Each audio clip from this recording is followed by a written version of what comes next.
Let's go on the bench. It's what you say, I become obsessed. Yo, what's up guys, Impulsive here, and today I'm bringing a new video. In this video, I'm going to be going over details that I found in the new kid. So basically, I skipped reading Out of Stock, I skipped reading 1:35 a.m., and I skipped reading Room for One More, and I skipped straight ahead to the new kid, because I'm really curious. I was really curious as to see what details I would find in it, and I found 22 of them. Some of them, as always, some of them probably don't mean it, maybe don't mean anything, or I'm just looking too far into it, or they just don't mean too much to the lore or something. But still, I think a lot of these are pretty interesting details, and I hope you guys enjoyed. So the first two, I actually wrote before I even read the story. But either way, a lot of people say that Kelsey in the story is a projection from Andrew, but this is likely not true.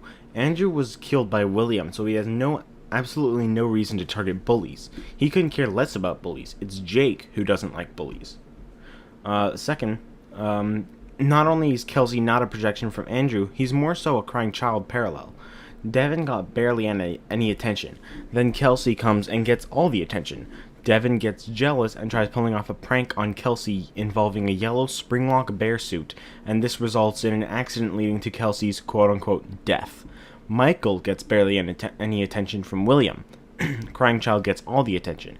Michael gets jealous and he tries pulling off a prank on Crying Child involving a yellow springlock bear suit, and this results in an accident leading to Crying Child's death. Pretty much the same situation, just with a few minor tweaks. Andrew is a part of Golden Freddy at this point already, and now Kelsey is as well, for reasons that I'll go over later on, based on some of the details that I'll mention later on. And so yeah, basically two spirits and one body, a Cassidy parallel and a Crying Child parallel together in one Golden Freddy suit. So in other words, Golden Duo is literally canon in the books. So with that out of the way, now I'll actually list off the details that I found as I was reading. So number 3, in Devin's story that he presents to the class near the beginning of the story, it is a sunny day and there is a birthday party. In the FNAF 4 minigames, the outside looks sunny and bright. One of the few things that lead me to believe that it's the spring and not the fall or something, which a lot of people believe that it's like a fall fest. That's when FNAF 3 is, or FNAF 4 is, but I don't think so. It's also mentioned that there's balloons by a green lawn, which kind of reminds me of the balloon kid from the minigames. It was kind of close to Crying Child's house lawn. Number 4. Female characters with blonde hair and blue eyes are really common in the Fazbear Frights stories, and I don't find that to be a coincidence, since Susie from FNAF 6, who is the victim who obviously possessed Chica, also has blonde hair and blue eyes. So it comes as no surprise to me that Devin's teacher, Mrs. Patterson, also does. In number 5, in Fetch, which I've already covered in a video just like this one, Greg is 14 years old.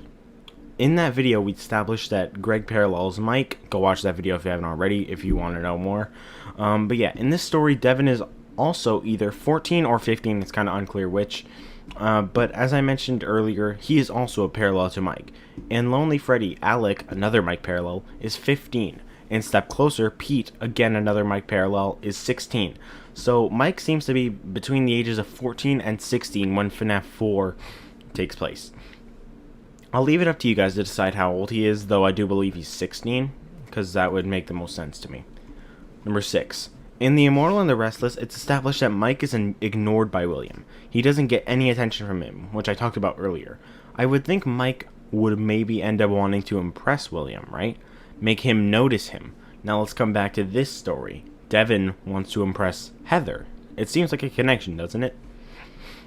Number 7.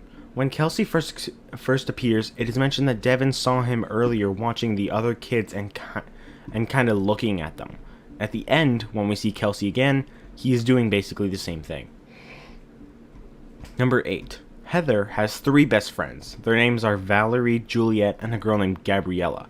There's also a girl named Gabriella in Into the Pit, a girl some people connect to Gabriel, the victim who possesses Freddy. Number 9. Throughout the story, up until Kelsey gets springlocked, Devin gets progressively more and more weird. Mick feels as if he's under like a witch's spell or something. So is it possible that Devin was actually like possessed by Kelsey? It's even said that Mick thinks in order to raise his hand in class, he'd have to be possessed or infected by, like, an alien or something. And then he thinks there's something not quite right about Devin. Like, there's always this weird look in his eye. And not only that, but Mick thinks maybe Devin has an alien possessing him. So yeah, do you think it's possible that Kelsey, possessed him? I think it's a possibility. Number 10. Heather says that justice is payback.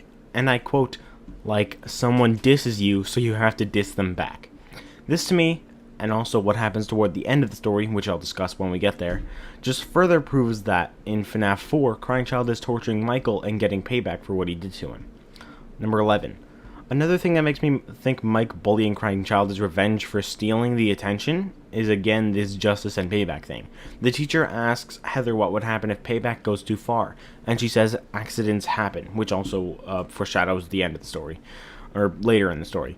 This to me is a clear reference to the bite. It was just a prank, but it went too far, and it seems to be about revenge, as I discussed earlier in the story, and as I'm, discussing right now, I guess.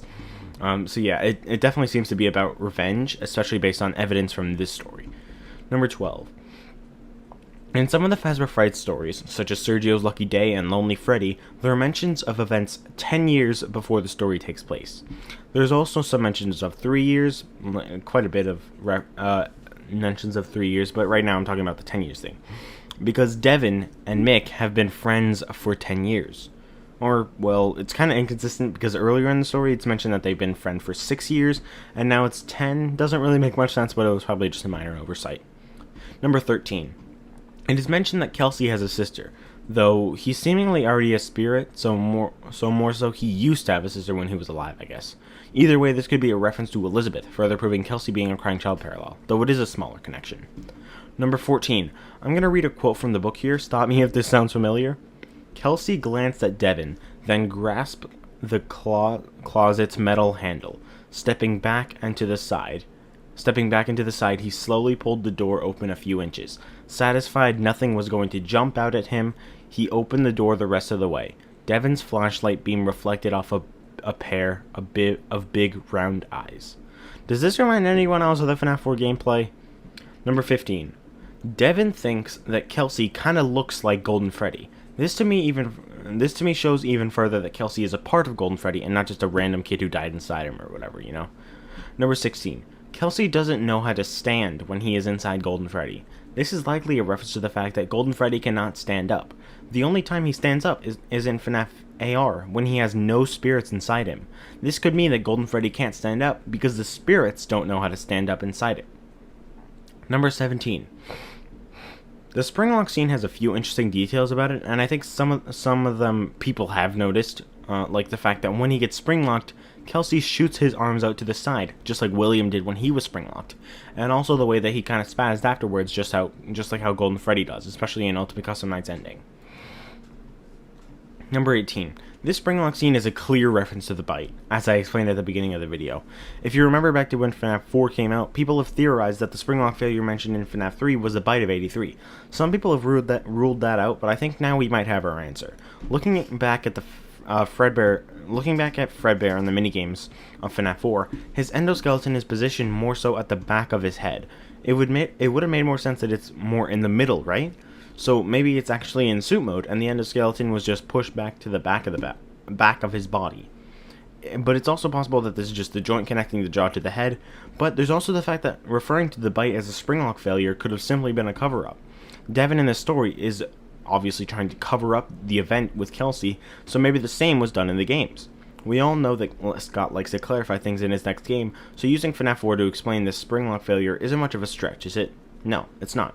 And now here, a representation of the bite is shown as a Springlock failure. I don't really find that to be a coincidence. Number 19.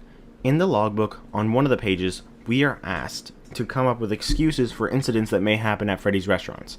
One of them says Freddy bit someone's child, and Mike writes, he slipped and fell on Freddy's teeth, not our fault.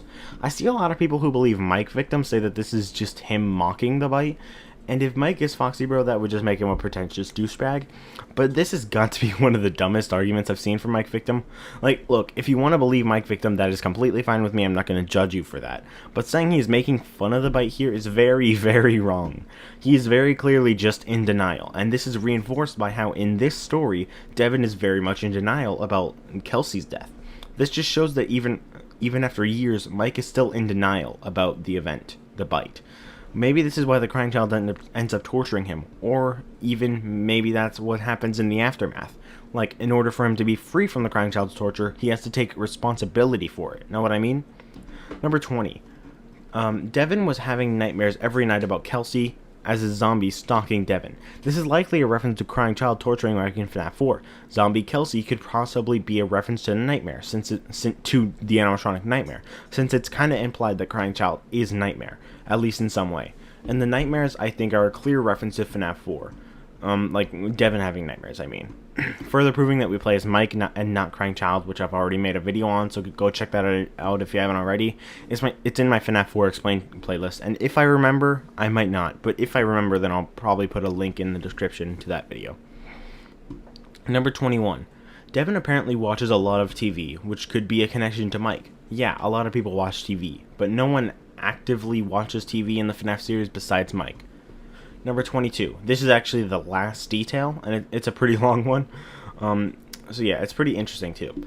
Golden Freddy biting down on Devin's arm is a clear reference to the bite of 83, in my opinion.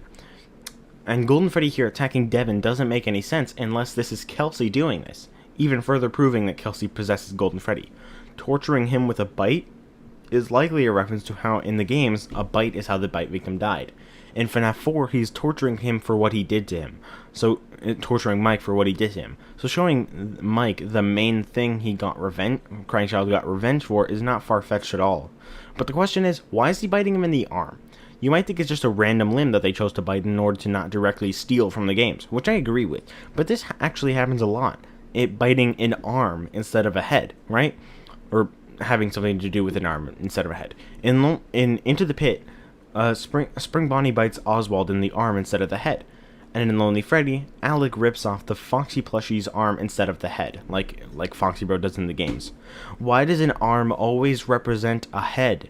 And a better question, why are the stories it happens in so consistent? I mean, Into the Pit has it, Book 1, Story 1, Lonely Freddy has it, Book 2, Story 2, and The New Kid has it, Book 3, Story 3. Isn't that weird? I was planning on making a separate theory on this, but I don't know. We'll see. If I'm able to gather more info, then I probably will. But anyway, I just wanted to throw this in here because it is really weird. Let me know your thoughts on it in the comments. But yeah, that's it for this video. Those are all the details I found in the New Kid, and yeah, hope you guys enjoyed this video. If you did, please leave a like on the video, and if you like my other videos, please do consider subscribing, and yeah, I'll see you guys in the next video. Impulse7 out, and peace.